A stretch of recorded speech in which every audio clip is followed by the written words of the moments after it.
चीजें दिखा दें लोगों को जो आप बताना नहीं चाह रहे थे, जिस तरह कि आपने फाउंडेशन वगैरह बनाया, कभी आपने जिक्र ही नहीं किया। इस्लामिक हमें ये इंजंक्शन ये सिखाती हैं कि आप एक मुट्ठी से दें ताकि दूसरी मुट्ठी को भी ना पता चले। तो ये हमारी इस्लामिक इंजंक्शंस हैं, इस्लामी हिदायत हैं। तो ये चीज़ें इंसानी खिदमत करना ये बताने वाली चीज़ें नहीं होती हैं, क्योंकि ये बंदा अपनी इनर सेटिस्फिकेशन के लिए, इनर कंसाइंस के लिए करता है और वह अलमाइटी अल्लाह के लिए ही करता है। तो इसलिए ये चीज़ें बताने की नहीं होती हैं। और आपने देख ली हैं तो ज़रूर लोगों को भले पता चले, इससे कोई इनकार नहीं है, बाकी ये चीज़ें बताने की नहीं होती हैं। अच्छा रोशन भाई, हमने पीछे देखा है ये आपके ऑफिस के अंदर एक क्लासरूम भी बना हुआ है, तो उसके पीछे क्या राज है ये भी बताइएगा।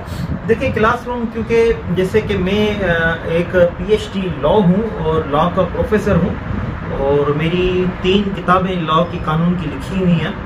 तो मैं डिफरेंट लॉ कॉलेजेस में पढ़ाता हूँ, मेरी वास्ट प्रैक्टिस है हाई कोर्ट, सुप्रीम कोर्ट और इंटीरियर कोर्ट्स में। तो इसलिए मैंने ये एक एकेडमी बनाई हुई है स्टूडेंट्स के लिए। ये फ्री ऑफ कॉस्ट एकेडमी चलाता हूँ, जिसमें मैं वकीलों को पढ़ाता हूँ और जो लॉ के स्टूडेंट्स हैं उनको पढ़ाता हूँ, और जो जुडिशल प्रिपरेशन है, जजेस की तैयारी के मैं वो पढ़ाता हूँ। यहाँ पर वो पढ़ते हैं जो डाउन ट्रोडन फैमिली से होते हैं, यानी गुर्बत की लकीर के जो नीचे ऐसे जो ख़ानदान होते हैं, वो अपने बच्चों की आला तालीम के ख्वाब तो ज़रूर देखते हैं, लेकिन उनकी तकमील के लिए वो नहीं पहुँच सकते। तो उसके लिए मैंने अल्लाह पाक की मदद से मैंने ये इदारा बनाया हुआ, एकेडमी बनाई हुई, यहाँ पे मैं बच्चों को पढ़ाता हूँ। और अल्हम्दुलिल्लाह यहाँ से निकले हुए बहुत सारे स्टूडेंट आज पाकिस्तान के जुडिशल ऑफिसर हैं, जजेस हैं, सीनियर वकला बन चुके हैं, और डिफरेंट जो है एजेंसीज़ हैं उनमें काम करते हैं और अपनी अच्छी जो ज़िंदगी जो है वो गुजार रहे हैं। अच्छा रोशन भाई, एक सवाल और है हमारा। AP सिंह, आपके जब से आप इस्लामाबाद से होकर आए या आप इस्लामाबाद गए, तो AP सिंह की कांपे टांग चुकी है, और भी बहुत से लोग हैं उनकी कांपे टांग चुकी है। तो क्या मैसेज देंगे, क्या कोई हमें थोड़ा बताएंगे, क्या अभी तक आपने इम्प्लीमेंट किया है, केस की क्या स्टडी की है, क्या बड़ी आपको कामयाबियाँ मिली है? देखिए, जो सच होता है वो कभी भी नाकाम नहीं होता है। जो झूठ होता है वो हमेशा नाकामी ही उसका मुकद्दर होती है।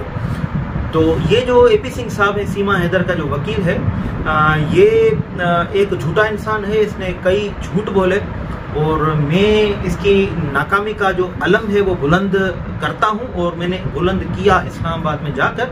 तो उसके बाद आप लोगों ने देखा कि सिर्फ इस्लामाबाद के एक ट्रिप और सिर्फ एक डॉक्यूमेंट्स दिखाने के बाद इनकी क्या हालत हुई है, इनका क्या हशर हुआ है, इनका दिमाग फटने को आ रहा है, और इनकी जो ज़हनी जो सलाहियत है वो ज़ाया हो चुकी है। अजीब व गरीब उल्टी सीधी बातें कर रहे हैं। अभी इनको ये ज़रूरत पेश आई है कि किसी साइकेट्रिस्ट से ये अपना इलाज करवाएं। तो देखिए, सच हमेशा जीतता है, फतेह सच की होती है, हमेशा ही सच की फतेह होती है। जैसे कि आपने हिंदुइज़्म के जितने भी आपने धर्मी जो किताब हैं वो आपने पढ़े होंगे। जो मेरे सनातनी भाई हैं वो, या जो मेरे मुस्लिम भाई हैं, मैं उनको बताना चाहता हूँ कि हक की फतेह होती है। जिस तरह भगवान श्री राम 14 साल वनवास काट के भगवान श्री कृष्ण के साथ वो अयोध्या लौटे थे। जब अयोध्या लौटे थे तो फतेह हक की हुई थी। इसी तरह ही हमेशा हक की फतेह होती है। तो हैदर के मामले में भी इंशाल्लाह हक की फतेह होगी। और ये जो AP सिंह जो है वो रावण की शक्ल में है, इसको इंशाल्लाह AP सिंह जो रावण है इस वक्त का, वो उसकी अयोध्या का जो मीनार है वो रोशन अली अजीम गिराएगा और गुलाम हैदर गिराएगा, और इंशाल्लाह हक की फतेह होगी। और सारे जितने भी हिंदुस्तानी भाई हैं, जितने भी हमारे पाकिस्तानी भाई हैं, वो ये देखेंगे कि एक मरतबा फिर जो है वो अयोध्या में फतेह होगी और हक का मीनार जो है बुलंद होगा, और गुलाम हैदर को जो बच्चे हैं गुलाम हैदर को मिलेंगे। जी बिल्कुल, रोशन अली अजीम साहब ने बिल्कुल दुरुस्त कहा है, 100% दुरुस्त कहा है कि वो एक रावण है। और बल्कि मैं अगर रावण से भी ऊपर कोई शख्स हो तो उसको वो दर्जा दिया जाए तो झूठ ना होगा। क्योंकि अभी आपने सुना कि रोशन अली अजीम साहब ने भगवान जी जो उनके हैं हिंदू मज़हब के, उनका नाम लिया, लेकिन AP सिंह उसके अगेंस्ट कभी भी अल्लाह या कुछ इस तरह के अल्फाज नहीं इस्तेमाल करता, बल्कि वो शायद बहुत बुरा समझता है इनको। लेकिन हम लोग हर मजहब की इज्जत करते हैं, कदर करते हैं, तो इसी निगाह से हम देखते हैं। और हमारे प्रोफेसर साहब जो है पढ़े लिखे हैं, समझदार हैं, इसलिए वो मैंने इसीलिए कोट किया क्योंकि हमारे नज़दीक जो रिलीजन होता है वो सबसे बड़ा रिलीजन जो होता है वो इंसानियत होता है। इसीलिए मैंने अयोध्या का जिक्र किया और भगवान श्री राम और भगवान श्री कृष्ण, श्री लक्ष्मण और माँ सीता का मैंने डिस्कस किया कि वो 14 साल वनवास काट के कैसे वो अयोध्या गए और उन्होंने हक की जो है फतेह की। हम इंसानियत में बिलीव करते हैं। हमारे नज़दीक तमाम जितने भी मज़ाहिब हैं उनकी कदर करते हैं, चाहे सनातन धर्म हो, चाहे सिखिज्म हो, चाहे दीगर जो है वो धर्म, हम इंसानियत में बिलीव करते हैं। मैं आपके इस चैनल के तवज्जुह से बताता चलूं कि हिंदुस्तान में बड़ा ये शोषा छोड़ा जाता है कि गौ हत्या हुई, गौ हत्या हुई। मैं पाकिस्तान में मौजूद हूं, पाकिस्तान में कोई गौ हत्या नहीं है, एक भी गौ हत्या नहीं। वो इसलिए कि हम जो है ना तमाम रिलीजियस का एहतराम करते हैं, तमाम धर्मों का एहतराम करते हैं, रेस्पेक्ट करते हैं। अब आप जो है ये बिल्कुल कहेंगे कि रोशन को कैसे पता माँ सीता का, भगवान श्री लक्ष्मण का, भगवान श्री राम का, अयोध्या का। ये देखें हमने तमाम मज़ाहिब पढ़े हुए हैं, इसीलिए हम जो है ना वो डिस्कस करते हैं, हम एहतराम करते हैं तमाम मज़ाहिब की। और हमारे आसपास भी मंदिर हैं, हम हमारे आसपास घरों के आसपास मंदिरों की घंटियां बजती हैं। हमारा जो आंख खुली वो भी जो हमारे सनातनी धर्मी जो भाई हैं, बहनें हैं, वो उनके पास हमारे पास खुली। ऐसा नहीं है कि पाकिस्तान में सिर्फ मुसलमान हो, पाकिस्तान जो मुल्क है यहाँ पर तमाम सब बराबर हैं, चाहे हिंदू हो, सिख हो, ईसाई हो।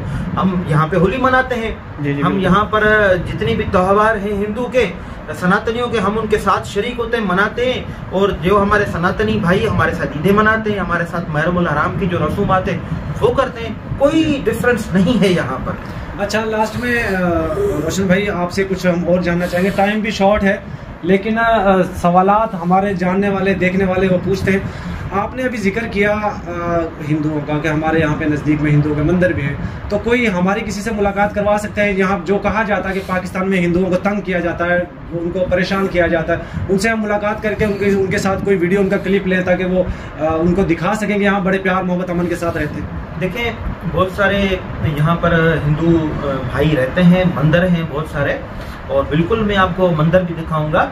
और मैं तमाम देखने वालों को ये भी बताता चलूँ कि आप लड़ने की बातें करते हैं, हमारे पास टंडो आदम सिटी में उडेरोलाल एक सिटी है, उडेरोलाल में एक मंदिर और मस्जिद एक साथ है, एक कंपाउंड वाल में मंदिर और मस्जिद साथ हैं। सनातनी भाई आते हैं, मंदिर में जाते हैं, कंपाउंड में एक दरवाजे से निकलते हैं, एक गेट से निकलते हैं। सनातनी भाई मंदिर में जाते हैं, मुसलमान जो है वो मस्जिद में और दरगाह में जाते हैं। हमारे पास कोई डिफरेंसेस नहीं है, हमारे पास कोई नफरतें नहीं है। ये नफरतें सिर्फ टीवी चैनल पर दिखाई जाती हैं, बताई जाती हैं। विक्रम आया और आप विक्रम का जो मैंने बताया, ये तलत भी आपको बताएगा कि हमारे पास जो है ना यहाँ पर हमारे साथ काफी हिंदू सनातनी भाई हमारे पार्टनर है, हमारे ऑफिस में है। अच्छा। ये बताएगा कि मैं आपको ये भी बताता चलूँ कि विक्रम कुमार जो है हमारे साथ काम करते हैं, न सिर्फ हमारे साथ खाना खाते हैं और दीगर हम उनके जो रस्मात है उनमें भी हम शामिल होते हैं, उनके घर बार में। और तो और वो हमारे साथ ही यहाँ पर रहते भी हैं, काम भी करते हैं, माशाल्लाह से स्टडी में भी बहुत अच्छे। ना सिर्फ हिंदू धर्म के बल्कि जो है सिख, ईसाई, कोई भी हमारे पास आएगा हम उसको मोस्ट वेलकम करेंगे। सारे हमारे भाई हैं, पहले इंसानियत है फिर दूसरे कोई धर्म आएंगे। इंशाल्लाह अज़्ज़ा वजल जो भी आएगा वो यहाँ से खाली हाथ तो नहीं जाएगा, लेकिन स्टडी का एक भरमार जरूर हमारे यहाँ से लेके जाएगा। देखिए सनातनी वो तो जैसे कहा मेरे भाई ने, तलत ने, कि विक्रम कुमार जो है यहाँ पर रहता है। विक्रम कुमार हम एक साथ खाना खाते हैं, कोई डिफरेंसेस नहीं है, ये नफरतें नहीं है कि ये अछूत है या ये हिंदू है या मुस्लिम है, नहीं है। हमारे में कोई अछूत सिस्टम नहीं है, कोई ये डिफरेंसेस ऐसी नहीं है। हम एक साथ सारे मिलके खाना खाते हैं। हाँ, हम ख्याल करते हैं, एहतराम करते हैं, जैसे कि उनकी रिलीजियस जितनी भी रसूमात होती हैं या फॉरबिडन चीज़ें होती हैं उनके रसूमात में, वो हम नहीं करते। जो हमारी मज़हब की चीज़ें हमें मना करती हैं वो नहीं करते। इसी तरह से हम जो है रेसिप्रोकल जो है हम यहाँ पर पाकिस्तान में चलते हैं। ये जितनी भी मुखालफत की बातें होती हैं, जितनी नफरतों की बातें होती हैं, ये सिर्फ आप मीडिया की हद तक, टीवी चैनल की हद तक है, लेकिन ग्राउंड रियलिटी पे ऐसी कोई चीज़ नहीं। हमारे जो है हम मोहब्बत के साथ ही रहते हैं। जी बिल्कुल दोस्तों, यहाँ पे रोशन अली अजीम साहब ने बहुत अच्छे तरीके से तशरीह कर दी।